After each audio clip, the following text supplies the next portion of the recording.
Hello there guys, and welcome to this Explain 11 video. Today we're going to be taking a look at an aircraft that is actually not very well known in the Explain community for some reason. It is part of the Avroliner Project that started back in 2007. Two developers joined forces to build plugins and aircraft for Explain. I was introduced to the Avro RJ100 about just under 2 years ago, and for some reason I wasn't really sure if I should get that aircraft for Explain 10. Now, one of you guys, I believe it was Mercury11, who told me that now there is actually a version for Explain 11.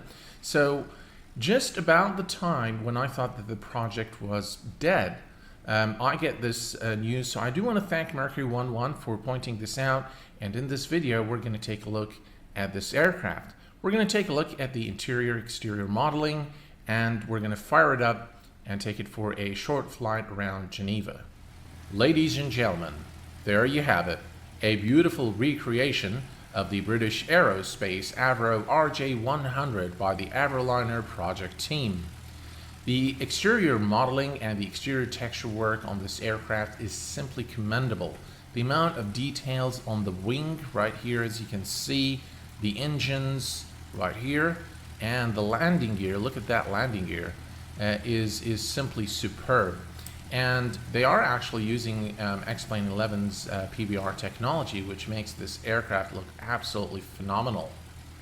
In terms of the 3D modeling and the interior texture work, well, it's not exactly my idea of a high fidelity production, but it looks pretty good. Again, they've used Explain 11's PBR technology, and everything has been done to an acceptable level, I think, where you can enjoy it. As you can see, there is a reflective windows. I'm not sure if this is actually properly implemented, because it doesn't look very realistic to me in terms of the reflections here off the window. But in terms of the 3D cockpit, I think it looks pretty okay. They could have done better, in my opinion. Now, the 3D cabin, there isn't really a door that you can open, but you can actually go to the 3D cabin, and I'm going to take you there. And as you can see, it has again a pretty okay 3D cabin. It allows you to create some really nice views from the windows here to take a look at the engines.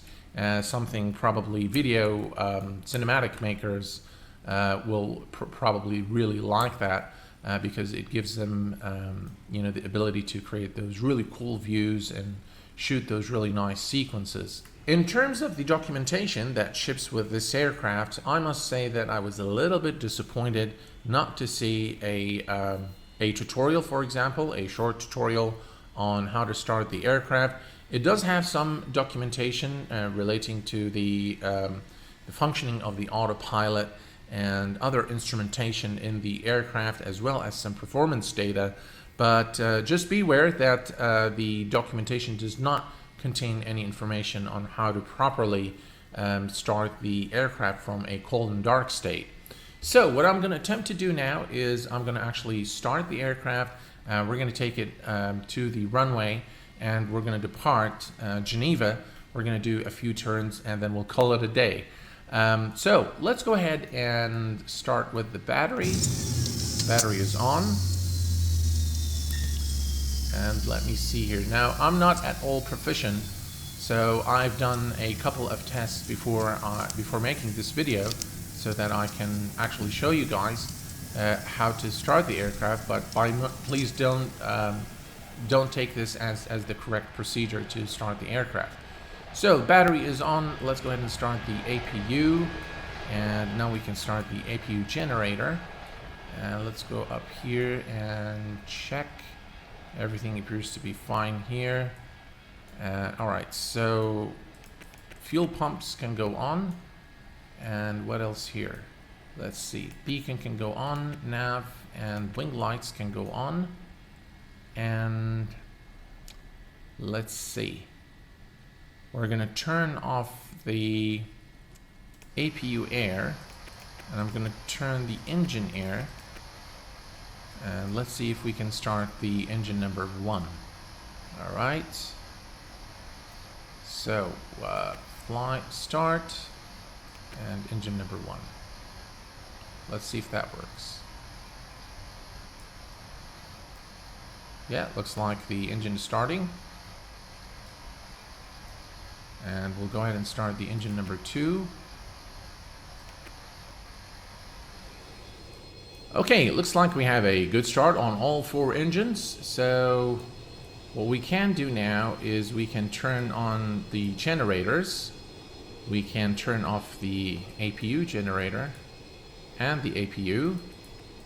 And everything else appears to be okay. So let's go ahead and turn on the taxi lights. Fasten seatbelt signs and none. I'm not sure why the buttons are... They could be, by the way, placed exactly in the real aircraft. They might be placed in exactly those 2 locations. I'm just not sure what's the logic behind having the buttons so far away from each other. Anyway, so logo is on, and let's go ahead and take a look at the aircraft from the outside. Look at that. Beautiful. All right, let's go ahead and head over to the runway. I'm going to release the parking brake. And by the way, the FMC is the default FMC of X-Plane 11. So that was kind of a disappointment for me to see it, but never mind. Let's go ahead and head over to the runway. Let's give it some power here.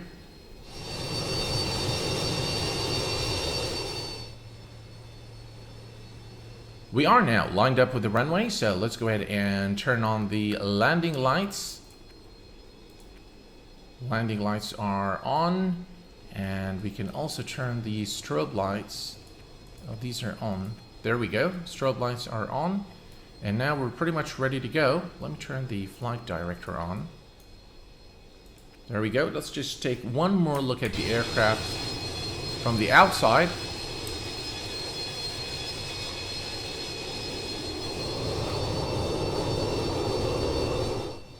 All right, here we go.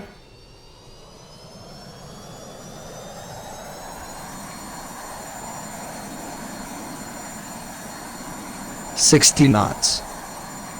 V1. Rotate. Positive climb. Bank angle. I'm not really sure why the aircraft does what it does. Passing 1,000 feet. I'm not sure why it kind of make this really violent turn to the right at every takeoff, and it did this during the test flight that I did before making this video as well. And then, as you can see, it's kind of moving left and right, and I guess this is the representation of turbulence. So we probably have very strong winds here in Geneva.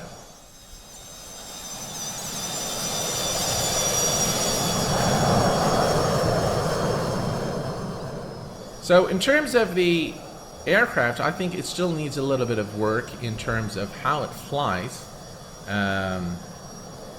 Yeah, this jittery movement isn't very normal, I think. And that one violent turn to the right that it does every time at takeoff is probably also not very normal. So let me make a turn here. And we're just going to gain a little bit more altitude, and then we'll turn on the autopilot and test and see if it actually works.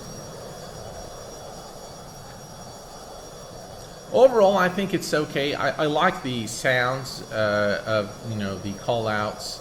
I think that's a nice feature.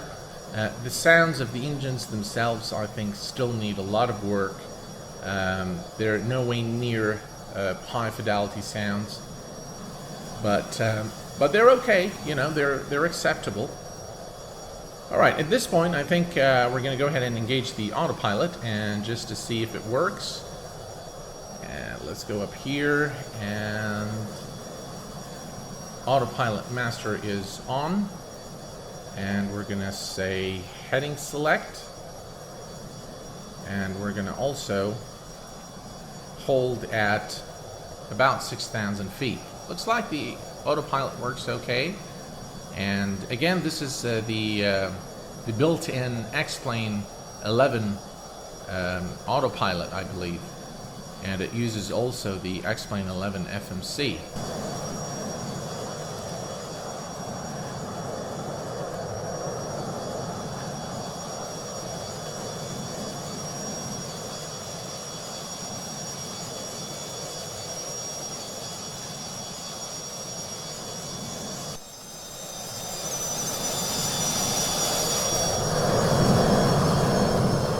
Here is a quick look at the flight deck during nighttime. As you can see, the interior textures during nighttime are okay, but they're not exceptional.